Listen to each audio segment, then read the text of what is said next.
So I'm Jane and I chair the Patient Council. Currently we have Sjouke and Dini from the Netherlands, John from Norway and Maureen from the UK. So my involvement is really just, I came in as a member of the Patient Council initially to advise on the bid, and then with four of the others, and then we created the group of us to advise on, mainly on aspects of the protocol, how to look after the participants in the protocol, how to communicate with them, and currently looking at feedback. I've had rheumatoid arthritis since I was 26, and so I've lived with that kind of arthritis all my life, really, all my adult life. I developed osteoarthritis in my late 40s, partly as a result of surgeries for rheumatoid, and basically my body and joints just not working properly and having to walk in quite strange ways to accommodate rheumatoid. So I developed osteoarthritis. I had to give up full-time work in my late 40s, so I got involved in with a charity called Versus Arthritis in the UK, and I became, I suppose, an advocate for research and started to volunteer for them, looking at research bids and how to look after patients in clinical trials. Oh, my motivation is huge because having had two of the main, and still having two main types of arthritis, rheumatoid arthritis gets a lot of attention, and in the 30 years that I've had it, the developments in treatments have been massive.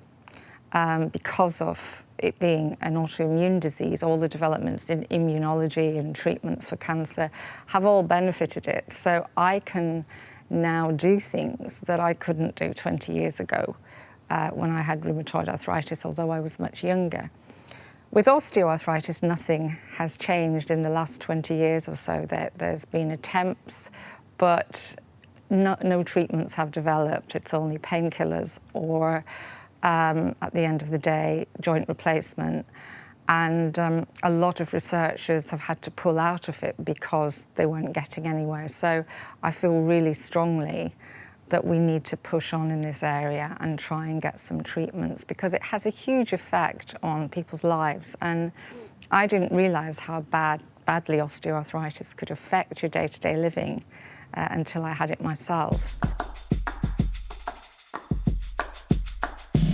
So it's generally been a very positive experience working with the researchers in Approach. We have had challenges, as there are on all projects. I think the main one with Approach was the size of the project. The fact that right at the beginning, we weren't fully established. We weren't quite sure of our role. Once the project was underway, we formed ourselves much more into a coherent group of patients. We had a contact person at Ligature who worked with us. We had terms of reference. So we sort of had an organisational structure, and then it became much easier.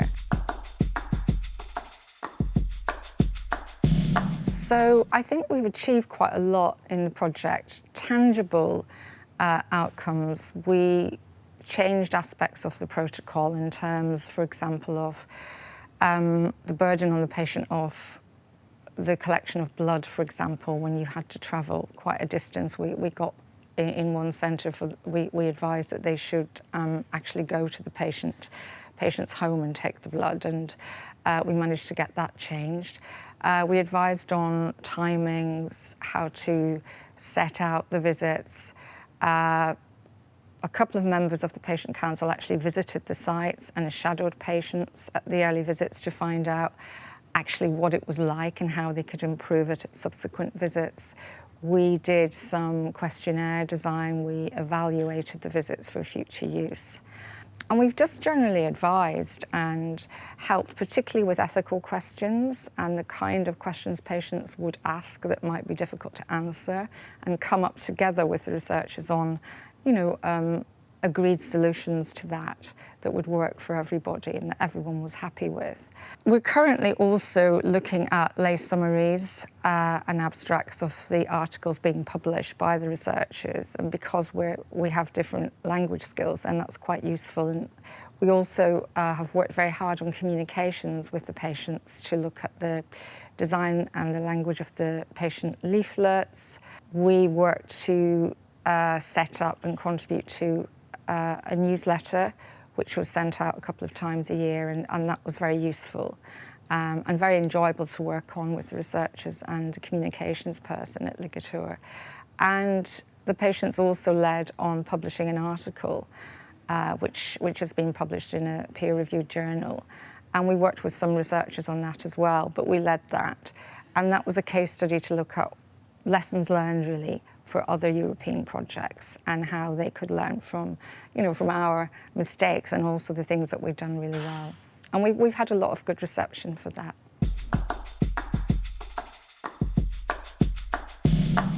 Oh, there's lots of intangible benefits, and I think that sometimes the intangible benefits are actually more useful in the long term than the short-term tangible benefits.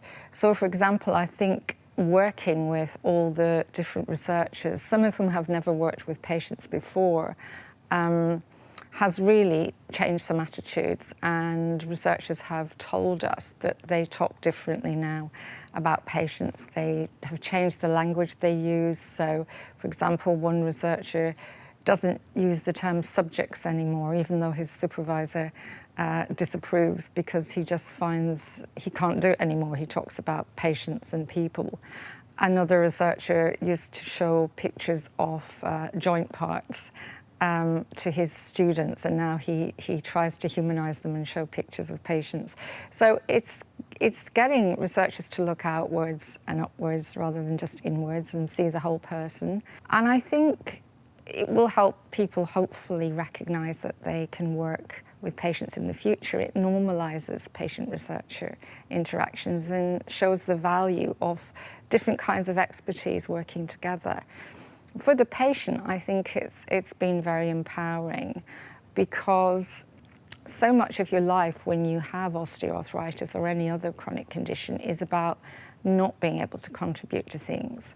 And so being able to do something really useful and contribute your knowledge actually makes you feel much better. And it gives you some hope, because, of course, all patients want to know that there's research going on and that there's going to be hope of a treatment soon.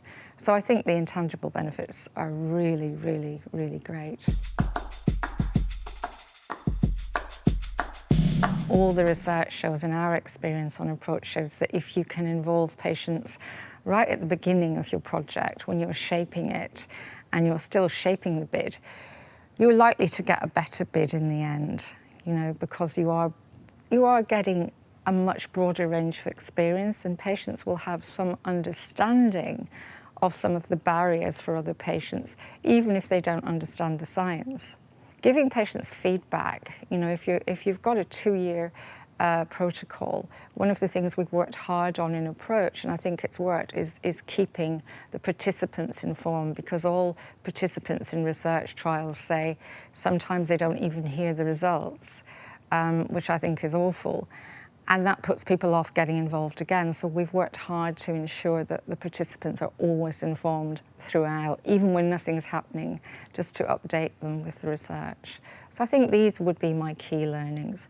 In terms of myself, I've made some good friends. I've really enjoyed working with the researchers, and it's given me hope for the future.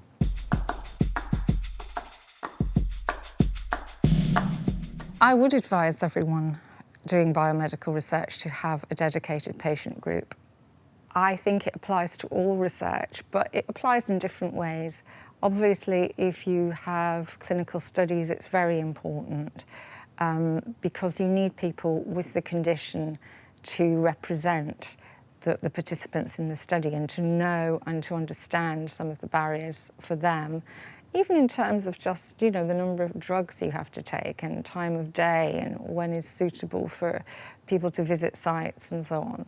People think you can't have patients in straightforward laboratory research, but again, there is evidence that it works and it works well, because the end result of the laboratory research will be hopefully something for the patient. And if you can involve them in thinking about what is most important to study, what is the thing that really bothers them, what would they want now if they could have a treatment or a cure or something to help them manage their lives. I think if you can have that right at the beginning, even with laboratory-based research, you get input and it can help.